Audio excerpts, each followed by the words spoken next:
కార్తీకం వచ్చిందంటే ఎక్కడ లేని ఉత్సాహం, కఠినమైన నియమాలు, చన్నీటి స్నానాలు, మెడలో తులసిమాల, నలుపు వస్త్రాలు, ఇంటింటా వాడవాడ పూజలు, శరణమయ్యప్ప అంటూ శబరిమలై బాటపట్టే భక్తజనంతో వెల్లివిరుస్తున్న ఆధ్యాత్మిక వాతావరణం. శరణమంటూ వచ్చే భక్తుల కోర్కెలు తీర్చే దైవంగా ఖ్యాతి గడుస్తున్న అయ్యప్ప స్వామి దీక్షలపై ప్రత్యేక కథనం.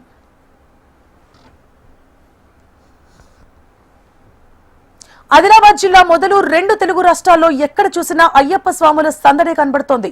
గత 4 దశాబ్దాల క్రితం కేవలం 10ల సంఖ్యలో ఉన్న అయ్యప్ప భక్తులు నేడు 1 కోటి మంది వరకు చేరిందంటే ఆ శబరి గిరీశుడికి భక్తులకు ఎంత నమ్మకమో ఇట్టే అర్థం చేసుకోవచ్చు.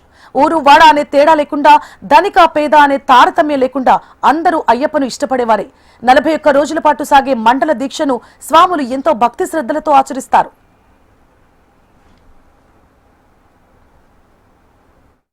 కార్తీక మాసం, మార్గశిర మాసం రాగానే చాలామంది మనస్సు లోపల ఒక చక్కటి ఆధ్యాత్మికమైనటువంటి ఆలోచనలు రావడం, అందులోనూ చాలామంది భక్తులు అయ్యప్ప మాల ధరించడం, నిష్టగా నియమంగా దీక్షను 41 రోజుల పాటు కొనసాగించుకొని చక్కగా వారిళ్లల్లో పండుగ వాతావరణంగా పూజలు చేసుకోవడం, భిక్షాదులు నిర్వహించడం, పడి పూజలు చేసుకోవడం అనేటువంటిది చాలా విశేషంగా జరుగుతూ ఉన్నటువంటి విషయాలు.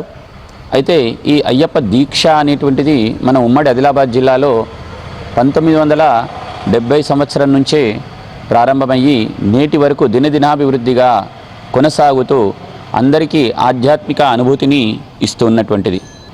ముఖ్యంగా మన ఆదిలాబాద్ పట్టణం లోపల కృష్ణమూర్తి గురుస్వామి అనేటువంటి గురుస్వామి ద్వారా ఆ దీక్ష మనకు వ్యాపించి ఆయన మధుర గానంతో ప్రతిరోజు కూడా అందరినీ అలరిస్తూ ఇప్పటికీ ఆయన మన మధ్య జీవించి ఉన్నట్టుగా ఆయన గానాలు, ఆయన స్మృతులు అనేటువంటివి మనకు అందుబాటులో ఉండడం, వీటి ద్వారానే చాలామంది ప్రేరేపించబడి నేడు దీక్షలకు రావడం, దీక్షలు చక్కగా నిర్వహించుకోవడం, నియమంగా నిష్టగా నిర్వహించుకోవడం జరుగుతూ ఉన్నది.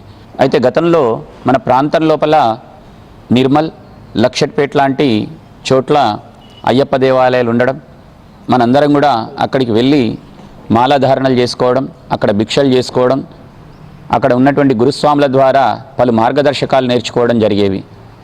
క్రమేపీ మన ప్రాంతంలో, మన ఆదిలాబాద్ పట్టణంలో విశేషంగా బెల్లూరి అయ్యప్ప ఆలయాన్ని కూడా ప్రతిష్ఠించుకోవడం జరిగింది.